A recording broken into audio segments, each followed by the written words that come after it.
మీ ఎలాంటి వ్యాపార ప్రకటనలకైనా వెంటనే మా ఛానల్ సంప్రదించండి. అందరికి నమస్కారం. నేను శిరీష. ప్రస్తుతం మనతో పాటు ఉన్నారు తంత్ర జ్యోతిష్యులు, జ్యోతిష్యరత్న, జ్యోతిష సామ్రాట్ చింతూరు మందరరావు గారు. గురుగారితో మాట్లాడదాం. నమస్కారం గురుగారు. మాతృదేవోభవ, పితృదేవోభవ, ఆచార్యదేవోభవ. ఓం నమో మాందేశ్వరాయ నమః. అందరూ బాగుండాలి, అందరికీ మంచి జరగాలి. గురుగారు, ఈ మే మాసంలో వృషభ రాశి వారికి ఎలా ఉండబోతుందంటారు? ఎలాంటి జాగ్రత్తలు తీసుకోవచ్చు అంటారు? ఆర్థిక పరంగా, ఆరోగ్యపరంగా, అలాగే ఈ మాసంలో వీరికి గ్రహ గోచరం ఎలా ఉంటుందంటారు? ఈ 2026 సంవత్సరం మే మాసం వృషభ రాశి వాళ్ళకు ఎలా ఉందో చెప్పుకునే ముందు వృషభ రాశి గురించి ఒక ఆసక్తికరమైన విషయం మాట్లాడుకుని మనం ప్రారంభిద్దాం. ఈ వృషభము అంటే ఎద్దు, అంటే ఒక పశువుని అర్థము. ఈ వృషభ రాశిని కాలపురుషులకు 2వ రాశి, కుటుంబ రాశి, ధనరాశి, వాక్ రాశి, మాట అన్నారు. మరి ఎద్దు మాట్లాడుతుందా? మాట్లాడదు. మరి దాన్ని ఎందుకు వాక్కు రాశికి అధిపతి చేశారు? ఆ సింబల్ ఆడ పెట్టారు. మరి ధనరాశి అన్నారు. ఎద్దు డబ్బులు సంపాదిస్తుందా? సంపాదిస్తుందా? కానీ మరి షేర్ మార్కెట్లో బుల్ రన్ అంటారు, అలా కూడా ఎద్దునే పెట్టుంటారు. షేర్ మార్కెట్ దానివల్ల సంపాదిస్తారు. షేర్ మార్కెట్ ఒకప్పుడు లేదు కదా, ప్రాచీన కాలంలో. అప్పుడు కూడా ఇదే ఉంది. అదేవిధంగా ధనము అన్నారు. ప్రాచీన కాలంలో ఇండస్ట్రీస్ లేవు, మొత్తం ఇండస్ట్రీస్ మట్టి పాత్రలే. అదే ఆ టైంలో తిండి కావాలంటే ఏం చేయాలి? వ్యవసాయం చేయాలి. అంటే వ్యవసాయం చేసి మనకు ఫుడ్ పెట్టేది ఈ పశువులే. అందుకే ఇది ఎక్కడ ప్రాచీన కాలంలో ఎవరి దగ్గర ఎక్కువ పశువులు ఉంటాయో వాళ్ళు బాగా ధనవంతులైన. మరి ఎందుకు అంటే, ఒక ఆవు దూడ పుడితే మొట్టమొదటిగా ఏముంటుంది? అమ్మా అని వస్తుంది. మా శబ్దం అయితే స్పష్టంగా పలుకుతుంది. మరి మనిషి కూడా మొట్టమొదటి పలికే అక్షరం, మనం ఏదైతే పలుకుతామో ఆ శబ్దాన్ని అది పలుకుతుంది పశువు. అందుకే వాక్కు అన్నారు. దాని మాటకి మన మాటకి లింక్ ఉంది. ఎక్కువ పశు సంపద, పంటలు పాడి అంటే పశువులు, పంటలు అంటే భూములు. ఎక్కడుంటే అక్కడ అమ్మాయిని ఇచ్చేవాళ్ళు, ఆ ఇంట్లో అమ్మాయిని తీసుకునేవాళ్ళు. అంటే ఈ యొక్క పశు సంపదను బట్టి సంపద, కాబట్టి ధనరాశి అన్నారు. వృషభ రాశికి పట్టుదల ఎక్కువ. వీళ్ళకుండే పట్టుదల ఎవరికి ఉండదు, బిఫోర్ ప్లానింగ్ ఎక్కువ. అందుకే పశువులు చాలా పట్టుదలగా, వాటికి మధ్యాహ్నం వరకు దున్నితే కూడా దున్నేసి తర్వాత పెడితే తింటాయి అవి. వీళ్ళు ఏది నిర్ణయం వెంటనే చేయరు, వెంటనే నిర్ణయం మొత్తం వింటారు, ఏదో చేయరు, నిర్ణయం చేయరు. మళ్ళీ రేపు చెప్తానని చెప్తారు, లేదా తర్వాత చెప్తానని చెప్తారు. వీళ్ళు ఎక్కువ 99.99% మళ్ళీ వీళ్ళు ఆలోచించుకొని మొత్తం ఏం చెప్పారు, ఏం చెప్పాలని చెప్పి మళ్ళీ చెప్తారు. పశువు కూడా గడ్డి మొత్తం మేసేసినాక ఇంటికి వచ్చి మళ్ళీ నోట్లోకి తీసుకుని నెమరు వేసి మెల్లగా కండ్లు మూసుకొని తింటుంది. సేమ్ అదే సైకాలజీ ఉంటుంది. కాబట్టి వృషభ రాశి అనేది పట్టుదలకు మారుపేరు. వీళ్ళకి ఫౌండేషన్ ఎక్కువ. ఈ రాశిలో పుట్టినా, ఈ లగ్నంలో పుట్టినా జీవితాన్ని నిలబెట్టుకోగలుగుతారు.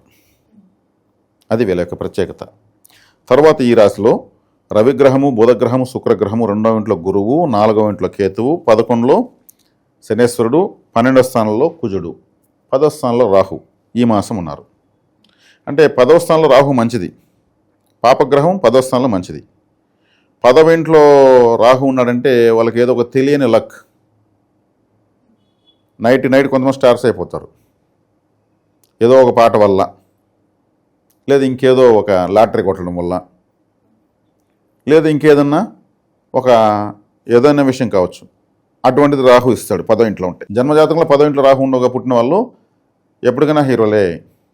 అంటే లైఫ్ టైం వాళ్ళు గుర్తుపెట్టినటువంటి స్థాయికి తీసుకొని వదిలేస్తాడు. రాహు అంటే షార్ట్ కట్, టైం తీసుకునేంత ఇష్టం ఉండదు రాహుకి. కాబట్టి మంచిది వీళ్ళకు. 11వ స్థానంలో శని ఉన్నాడు. శనేశ్వరుడు 11లో ఉంటే మంచిది. ఈ రాశికి మంచివాడు, భాగ్యాధిపతి. కానీ బాధకాధిపతి కూడా ఆయనే, కానీ పెద్దగా బాధించడు. ఎట్లా బాధిస్తాడంటే ఫలితాన్ని ఇచ్చి మళ్ళీ బాధిస్తాడు. వేరే రాశులకైతే ఫలితాన్ని ఇవ్వకుండా బాధిస్తాడు. వృషభ రాశులు మాత్రం సరే ముందు తిను, మళ్ళీ నేను చెప్తాను నీకు కదా అంటాడు. ముందు మాత్రం పెడేస్తాడు. తినేసినాక మళ్ళీ బుద్ధి చెప్తాడు, అట్లా చేయించినా ఇట్లా చేయించినా అని మళ్ళీ బాధ పెడతాడు. అంటే వృషభ రాశికి మిత్రగ్రహం శనేశ్వరుడు, బాధకాధిపతి అయినా కడుపు నిండా పెట్టి మళ్ళీ మందలిస్తాడు. అదే మేషరాశికి అసలు ఏమీ ఇవ్వడు, బ్లాంక్ షీట్. అట్లా గ్రహాలు ఒక్కొక్క రాశిని బట్టి ఫలితాలు ఇస్తాయి. ఇప్పుడు శనేశ్వరుడు బాగున్నట్లే. రవి రాశిలో ఉన్నాడు. రవి రాశిలో ఉన్నప్పుడు ఏమి వీళ్ళకు ఓవర్ లైటింగ్, అంటే నెత్తి మీద ఒక 1000 క్యాండిల్ బల్బ్ పెట్టుకునేట్టు ఉంటుంది, మనకు ఒక 0 లైట్ పెట్టుకునేట్టు ఉంటుంది. రవి రాశిలోకి వస్తున్నాడు కాబట్టి ఓవర్ లైటింగ్. కాబట్టి వీళ్ళ ఊర్లో వీళ్ళు ఉండడం కన్నా కొంచెం దూరంగా వెళ్ళడం మంచిది. వీళ్ళ ఊళ్ళో వీళ్ళకి ఏం కనిపించదు, కాంతి ఎక్కువైపోతుంది. అంటే ఉన్న చోటనే గజిబిజి ఉంటుంది. ఇప్పుడు మనం బండిలో వెళ్తా ఉంటే ఆపోజిట్లో ఒక స్కూటర్ వస్తూ ఉంటే ఆ లైటింగ్ ఫోక్ కళ్ళకి కొట్టింది అనుకో, కొంచెం తగ్గి డిప్ అండ్ డిమ్ కొట్టరా బాబు, ఏం మరి అంత కన్ఫ్యూజ్ ఉంది, నెట్ బోలో తెలియదు అంటుంటారు. అంటే ఓవర్ లైటింగ్. కాబట్టి వేలూరులో వీళ్ళు ఉండేదానికన్నా ఉద్యోగరీత్యా, వ్యాపార రీత్యా, లేదు ఇప్పుడు వేసవికాలం కాబట్టి, వేసవికాలం ఎండ ఎక్కువ కదా. రవి మేషరాశిలోకి వృషభ రాశిలో కూడా ఎండలు వస్తాయి, ఇంకెప్పుడు రావు. మేషము వృషభంలోకి వచ్చినప్పుడు విపరీతమైన ఎండలు ఉంటాయి. ఇది గుడ్డు గుర్తు. ఇప్పుడు వృషభంలోకి వస్తున్నాడు ఆయన, మేషంలో ఉన్నాడు, వృషభంలోకి వస్తున్నాడు, వెనక ముందు. కాబట్టి వీళ్ళు తీర్థయాత్రలు, టూర్లు ఇవి కూడా వేసుకోవచ్చు, ఈజీగా వర్కౌట్ అవుతుంది. ఎందుకంటే మామూలుగా గ్రామాల్లో ఈ టూర్లు వేయడానికి ఈ చీట్లు కూడా వేసి పెట్టుంటారు, మంత్లీ చీట్స్ వేసి ఉంటారు. సమ్మర్లో టూర్ పోతూ ఉంటారు, ఇటు కూడా చేయొచ్చు. మొత్తం పైన బాగుంది వృషభ రాశి వాళ్ళకు. రాశిలోనూ బుధుడు ఉన్నాడు. బుధుడు రాశిలోనూ చాలా మంచిది. వీళ్ళ పిల్లలకు మంచి మార్కులు వస్తాయి. ఇప్పుడు మా ఎగ్జామ్స్ మాసాలు రిజల్ట్స్ వచ్చేటువంటి సమయం ఇది. మంచి మార్కులు పిల్లలకు వస్తాయి. పిల్లల వల్ల కూడా వీళ్ళు ఫోకసింగ్ అన్నాను కదా, వాళ్ళ అబ్బాయికి మంచి మార్కులు వచ్చాయి, వాళ్ళ అమ్మాయికి మంచి మార్కులు వచ్చాయి, నెక్స్ట్ మంచి కాలేజెస్లో చేరుస్తారు. రెండవ ఇంట్లో గురువు ఉన్నాడు. రెండవ ఇల్లు అంటే ఏం చెప్పాను ఇంతకుముందు నేను, కుటుంబ స్థానము, వాక్ స్థానము, ధనస్థానము అని చెప్పాను. కాబట్టి ఇవన్నీ కూడా బాగా ఉన్నాయి, చాలా బాగుంది. లాభంలో శనేశ్వరుడు, మళ్ళీ వేయంలోకి కుజుడు వస్తున్నాడు. కుజుడు వేయంలోకి వస్తున్నప్పుడు ఎట్లా ఉంటుందంటే, ఈ శుభ పరిస్థితులు అన్నింటి కూడా ఇప్పుడు మామూలుగా ఏది ఎక్కువైనా తలకైన హెడ్ఏక్ అంటారు కదా, అతి సర్వత్ర వజ్ర చేతి అంటారు కదా. ఈ కుజుడు వేయంలోకి వస్తున్నాడు. వేయం అంటే మనకు బెడ్రూమ్, అంటే శయ్యా స్థానం అని అర్థం. అక్కడ వచ్చేక్కడికి వీళ్ళు నిద్రపోరు. ఇప్పుడు వచ్చిన అవకాశాలన్నీ ఎక్కువైపోయినాయి. దీన్ని ఏం చేయాలి, దాన్ని ఏం చేయాలి, ఆ డబ్బులతో గోల్డ్ కొనాలి, ఈ డబ్బులతో ల్యాండ్ కొనాలి, ఈ డబ్బులతో ఇంకేదో చేయాలి, ఇటువంటి ఆలోచనలతో, శుభ ఫలితాలు ఎక్కువైపోయిన వచ్చిన ఆలోచనలతో నిద్రపడదు. కుజుడు టెన్షన్ కారకుడు. టెన్షన్ పెట్టే టెన్షన్ కుజుడు ఎక్కడ అక్కడ టెన్షన్ ఉందని అర్థం. ఇక్కడెక్కడ ఎవరి జాతకం ఎక్కడ కుజుంటే అక్కడ టెన్షన్ ఉంది. అది ఏ స్థానంలో కావచ్చు, 1 నుంచి 12 వరకు ఏదైనా కావచ్చు, టెన్షన్ ఉంటుందని అర్థం. 7వ స్థానంలో కుజుడు అంటే అప్పుడేమి 7వ స్థానం అంటే భార్య, గొడవలు, టెన్షన్ అంటే గొడవలు వస్తూనే ఉంటాయి. దాన్ని అందుకే కుజ దోషము అన్నారు. 12వ ఇల్లు అంటే పడక గది, అక్కడ భార్యాభర్త గొడవ పడతారు, అందుకు 12వ ఇంట్లో కుజ దోషము. మాకు 12వ ఇంట్లో కుజుడు, మాకు కుజ దోషం ఉంది, మేము ఇయ్యము అంటారు. 2వ ఇంట్లో కుజుడు ఉంటే కుటుంబము, కుటుంబం అంటే భార్య పిల్లలు, గొడవలు, కుటుంబంలో గొడవలు ఉంటాయి. 4వ ఇల్లు అంటే గృహస్థానము, సొంత గ్రామము. సొంత గ్రామంలో వీళ్ళకు ఎప్పుడు గొడవలు వస్తూ ఉంటాయి, ఎవరితో గొడవలు వీళ్ళు గుమ్మన వస్తూ ఉంటాయి. అవన్నీ ఇంటికి వస్తుంటే గొడవలు ఎట్లుంటుంది, ఆయన అటు వ్యక్తికి బెడ్నిస్తారా, ఇవ్వరు. 8వ స్థానం అంటే ఆకస్మిక స్థానము. ఆకస్మిక అంటే ఆకస్మిక ఏం జరుగుతుంది, యాక్షన్ జరుగుతుంది, పడతారు. కుజుడు అంటే పోలీస్ కేసులు వస్తాయి, సంబంధించిన కోర్టు కేసులు వస్తాయి, ఎలక్షన్లో గొడవలు అంతా ఇట్లా 8 కుజుడు చేసుకుంటూ ఉంటారు. ఇట్లా కుజుడు గురించి వివరిస్తున్నా. ఇప్పుడు 12లో ఉన్నాడు ఇప్పుడు వీళ్ళకి కుజుడు. అంటే వీళ్ళకు అన్ని గ్రహాలు శుభ ఫలితాలు ఇస్తూ ఉంటే వీళ్ళు నిద్రలేదు. ఇప్పుడు ఏదేం చేయాలో అనేది టెన్షన్ ఉంటుంది వీళ్ళకి అన్నమాట. ప్రశాంతత కోల్పోతుంది. మొత్తం పైన ఎత్తుకుంటే బాగుంది, సంతోషం. నిద్ర పట్టకపోయినా ఇప్పుడు క్రికెట్ మ్యాచ్ కప్పు గెలిస్తే 60 రాత్రి నిద్రపోరు, బైకుల్లో తిరుగుతూ, టపాసులు కాలుస్తూ, కేకులు పంచుకుంటూ రాత్రంతా నిద్రలేదు, మేము సెలబ్రేషన్స్ అంటారు. అట్లా ఆనందం ఎక్కువ వేసి నిద్రాభంగం. దాన్ని ఇప్పుడు వినడం వల్ల దాన్ని సర్చ్ చేసుకోవచ్చు. ఇప్పుడు నిద్ర రాదు, అలాగే నేను చెప్పేదాని ప్రకారం మన నిద్ర రావాలంటే ఏం చేయాలి, అది మనం చెప్పాలి కదా, మన ధర్మం కదా.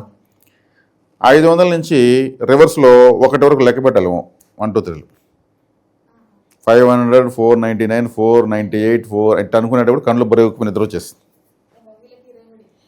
ఎవరికైనా నిద్ర రాలేదండి, వీళ్ళకే కాదు, ఎవరికైనా నిద్ర లేని వాళ్ళు 500 నుంచి వెనక్కి 1 2 3 లెక్క పెట్టి 1 వరకు రావాలి, మిస్ కాకుండా రావాలని. అప్పుడు బ్రెయిన్ రివర్స్లో పనిచేయడం ప్రారంభమవుతుంది. రాత్రిపూట మెలటోనియన్ రిలీజ్ అవుతుంది. మెలటోనియన్ రిలీజ్ కాని వాళ్ళకి నిద్ర రాదు. ఇప్పుడు రివర్స్లో బ్రెయిన్ ఏం చేస్తుంది, ఆపోజిట్కి పనిచేయడం ప్రారంభించినప్పుడు బ్రెయిన్ అలసిపోతుంది వేగంగా. బ్రెయిన్ అలసిపోయిందంటే ఆటోమేటిక్ నిద్ర వచ్చేస్తుంది. ఇది జ్యోతిషాస్త్రానికి సంబంధించినటువంటి ఒక చిట్కా, దీన్ని చేయొచ్చు. కాబట్టి ఇప్పుడు వృషభ రాశి వాళ్ళకు 2వ ఇంట్లో గురువు ఉండడము, రాశిలో బుధ శుక్రులు 2వ ఇంట్లోకి రావడము, ఇంత ఎటువంటి హడావిడిగా ఉంది అన్ని శుభఫలితాలతో. పిల్లలకు మంచి జరగడము, పిల్లలకు పెండిళ్ళు కావడము, పెండిళ్ళు వీళ్ళు పెద్దవాళ్ళు ఉంటారు కొంతమంది, వయసు రీత్యా పెద్దవాళ్ళు అయ్యండి, వాళ్ళు వృషభ రాశిలో ఉంటారు. వాళ్ళకేంది పెళ్ళి, వాళ్ళ పిల్లలకు సంతానం కలగడము, ఇవన్నీ శుభవార్తలే కదా. అంటే కుటుంబంలో శుభవార్త కదా ఇంత. 4వ ఇంట్లో కేతు ఉన్నాడు. 4వ ఇంట్లో కేతు ఉన్నప్పుడు ఎక్కువగా దిష్టి తీసుకోవాలి వీళ్ళు. ఎందుకంటే వీళ్ళకి ఇన్ని శుభఫలితాలు ఉన్నప్పుడు 4వ స్థానం అంటే సొంత గ్రామం అని చెప్పి ఇంతకుముందే. గ్రామంలో వీళ్ళకు అబ్బా అన్నీ వాళ్ళకే జరిగిపోతున్నాడు, దిష్టి వచ్చిందని ఆశ్చర్యం పోవాల్సిన అవసరం లేదు. ఇప్పుడు వీళ్ళు దిష్టి తీసుకోవాలి. అంటే కేతువు అంటే ఆటంకం అని చెప్పాను కదా, కాబట్టి ఇది ఒక ఆటంకం ఉంటుంది వాళ్ళ సొంత గ్రామంలో. దిష్టి అంటే గుమ్మడికాయతో తీసుకుంటే సరిపోతుంది. కాబట్టి వృషభ రాశి వాళ్ళ యొక్క ప్రత్యేకత మనం చెప్పడం జరిగింది. ఈ రాశి 2వ ఇల్లు, 3వ ఇల్లు, వ్యయ స్థానము, 11వ స్థానం, 10వ స్థానంలో ఉన్న గ్రహాల యొక్క స్థితి చెప్పడం జరిగింది. చక్కగా వీళ్ళైతే ఈ మాసము ఎక్కువగా దుర్గారాధన చేస్తే, దుర్గాదేవి లేదా గ్రామదేవత ఆరాధన చేసిన, లేదా దుర్గా గణపతి మంత్రం చదువుకున్న, దుర్గాదేవి అంటే రాహు 10వ ఇంట్లో ఉన్నాడు, గణపతి అంటే కేతు 4వ ఇంట్లో ఉన్నాడు, దుర్గా గణపతి మంత్రం చదువుకున్నా కూడా, లేదా దుర్గా గణపతి ఆరాధన చేసుకుంటే కూడా చాలా ఇంకా బాగుంటుంది. వీళ్ళకున్న చిన్న చిన్న తెలిసి తెలియకుండా ఉండేవన్నీ కూడా నశించిపోతాయి. మరి ఆరోగ్య పరంగా ఎలా ఉంటుందంటారో, ఆర్థిక పరంగా కూడా ఎలా ఉంటుందంటారు? ఆర్థికంగా బాగుంటుంది. ఆరోగ్యానికి కారకుడు రవిగ్రహము, ఆరోగ్యం భాస్కర దిచ్చేత్ అంటారు. కాబట్టి ఆ రవి కూడా బాగున్నాడు. ఏదైనా కాస్త వేడి చేయడానికి అవకాశం ఉంటుంది, దేహము అనారోగ్యం అయ్యేదానికి అవకాశం ఉంటుంది. కొబ్బరి నీళ్ళు తాగేస్తారు ఎక్కువగా. కొబ్బరి నీళ్ళు ఎక్కువ తాగితే కూడా సమస్యే. ఎక్కువ తాగితే దాంట్లో గ్లూకోజ్ పౌడర్ ఉంటుంది, దాన్ని కలుపుతూ తాగడం వల్ల బ్యాలెన్స్ అయిపోతుంది. ఈ విషయం చాలామంది తెలియదు. అదే నిమ్మరసము లో కాస్త ఉప్పు వేసుకుని కూడా తాగుతారు. నిమ్మరసంలో చక్కెర, ఉప్పు, పులుపు, ఉప్పు, తీపు 3 మిక్స్ అవుతాయి. అది కూడా బాడీలో డిహైడ్రేషన్ అవ్వకుండా అన్నిటినీ బ్యాలెన్స్ చేస్తుంది. చక్కెర వేసుకుని తాగడం తీయగా నోరు బంకట్టిపోతుంది. కాబట్టి కొబ్బరి నీళ్ళు తాగితే గ్లూకోజ్ పౌడర్ వేసుకోవచ్చు. నిమ్మరసం తాగితే కాస్త చక్కెర, ఉప్పు తెలియాలా, చక్కెర తెలియాలా, పులుపు తెలియాలి. అది ఈ వేసవికాలం చాలా బాగుంటుంది. ఇవి వీళ్ళు చేసుకోవచ్చు. దేహంలోకే నెత్తిపైకి మనం వచ్చే రవి ఉన్నాడు కాబట్టి, పైన ఉన్నాడు కాబట్టి. ఇది ఈ గృహయోగం, వాహన యోగం కూడా ఉందంటారా గురుగారు వీళ్ళకి? వాహన స్థానంలో కేతు ఉన్నాడు. వాహనానికి కారకుడు శుక్రుడు 2, 3వ స్థానంలో ఉన్నాడు. వీళ్ళు కుటుంబ సభ్యుల పేరుతో తీసుకోవడం బెటర్. వీళ్ళ పేరుతో తీసేదానికన్నా కుటుంబ సభ్యుల పేరుతో తీసుకోవడం, అంటే భార్య పిల్లల మీద తీసుకోవడం. అది లేదంటే వీళ్ళు తీస్తే సెకండ్ హ్యాండ్ తీయాలి వీళ్ళ పేరుతో తీస్తే. ఎందుకంటే కేతువు అంటే కొత్త వస్తువుకి కారకుడు కాడు, పాత వస్తువుకి యోగిస్తాడు. కాబట్టి ఏదైనా సెకండ్ హ్యాండ్ కొంటే కొనవచ్చు. గురుగారు, మరి ఈ మాసం అంతా వృషభ రాశి వారికి దుర్గా ఆరాధన, గణపతి ఆరాధన చాలంటారా? చాలు సరిపోతుంది. గురుగారు, మొత్తం మీద మాసంలో వృషభ రాశి వారికి ఎలా ఉండబోతుంది, ఎలాంటి జాగ్రత్తలు తీసుకోవాలి, ఏ దైవాన్ని కూడా పూజించాలో తెలియజేసినందుకు ధన్యవాదాలండి. ధన్యవాదాలు.